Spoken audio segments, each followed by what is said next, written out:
निर्भीड, निष्पक्षपाती, सामान्य माणसाच्या हकेला साथ देणाऱ्या बुलढाणा आणि अकोला जिल्ह्यातील अल्पावधीत प्रसिद्ध झालेल्या व आपल्या बातमीतून सर्वसामान्य लोकांना न्याय देण्याचा प्रयत्न करणाऱ्या MCA न्यूज मराठी चॅनलच्या 11व्या वर्धापन दिनाच्या लाख लाख शुभेच्छा।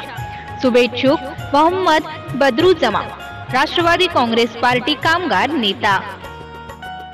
MCA न्यूज मराठी बातम्या आणि जाहिरातीकरिता संपर्क देवानंद खिरकर, अकोट तालुका प्रतिनिधी, मोबाईल नंबर 88 88 15 19 05।